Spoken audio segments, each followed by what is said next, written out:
family that is the lover, the beloved, and the love that they share. And then we have the greeting. The greeting signifies the presence of the Lord. Kaya sinasabi, the Lord be with you. And with yours. It is a reminder that Christ is present in the assembly.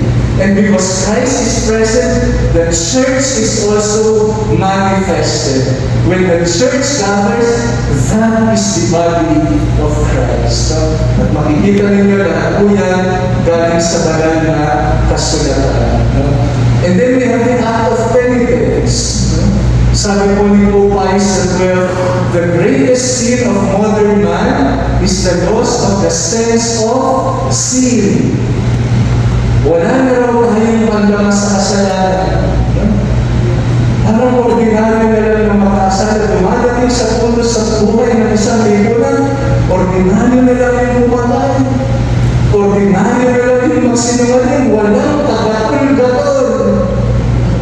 Magpupuno ka sa Bible. Walang tagatul-gatul. Ordinaryo na lang na gumawa ng masama. Ordinaryo na lang na gumawa ng masama. We have lost the sense of sin.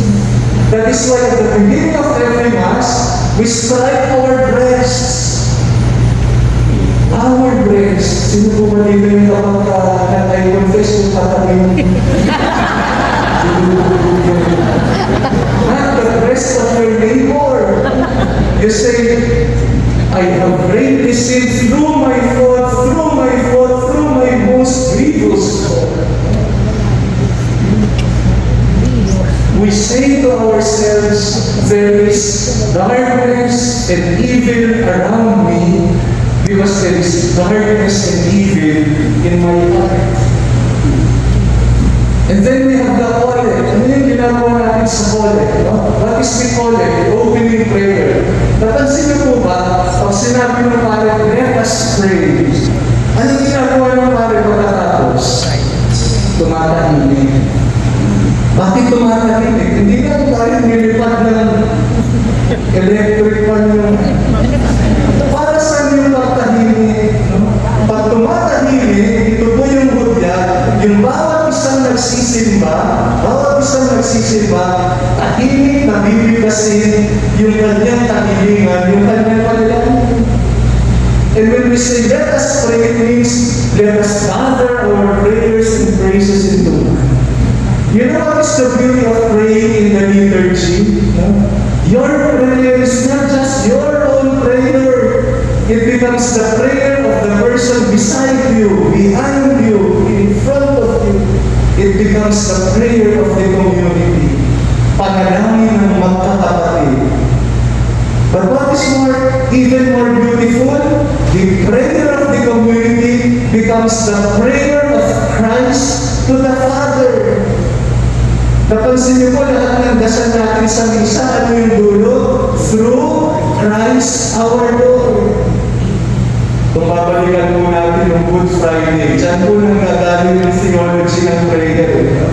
Pansin niyo po, ang prayer of the faithful kapag ka Good Friday ay yung 10 prayers na nagdagan po ng pandemic, no? At saka ng eleksyon na 12. No? Pero 10 yan usually. No? Napansin niyo po yung ancient form of the prayer, meron pong intention, tapos yung panalangin lahat through Christ our Lord. Pansin niyo kung ano yung nangyari. Bago po yan mahabang dasal na yan, the most important intentions of the church, anong sinundan? We have listened to a long passion narrative. Diba? Haba nun, no? Nandito yung mga lector namin, ano? Tapusis talaga nila yung mga nagpapatay kay Jesus, no? Sa Sister COVID, no? Talagang mga kamag-anak na talaga yung mga nagpapatay kay Jesus, no? Asa na si Poncio Pilato? Sabi, napakalambing ng Poncio Pilato na sabi na kay Jesus, ayaw mo ba akong kausap? Nagtapo na doon, sabi ko kasi example siya eh. Tapo na pakalasihan, no? Yan, no? Yung mga sinasabi ko. binabalikan natin yung nationality, sabi po dun sa Rubrics, may maikling homily nila, and we make our prayers through Christ our Lord with the faith that when we pray through Christ our Lord, the Father cannot refuse the prayer of the obedient Son.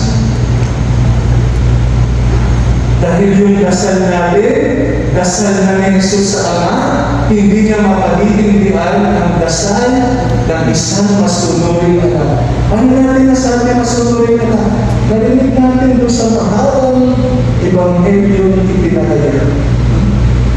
And then we have the liturgy of the Word. Tignan po natin yung liturgy of the Word. No? We are the main ministers of this liturgy of the Word.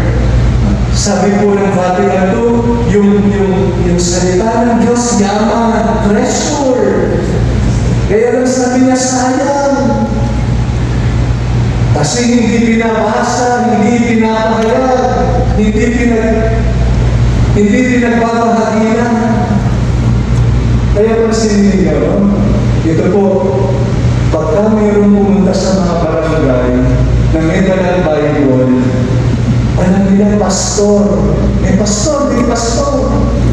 Bakit hindi nakilala ng mga Katoliko na mapagmahal sa salita ng Diyos? Nakita na po yan yung Second Vatican Council, sayang yung yaman. At ano yung naging panukala? Sabi, dahil hindi binabasa, hindi pinagdinilayo sa bahay, pero ito pa rin po yung encouragement, no? Nakasayang sa bahay, pagkilayan sa bahay. Pero sabi, para makatiyak tayo, ipahayag sa liturgia.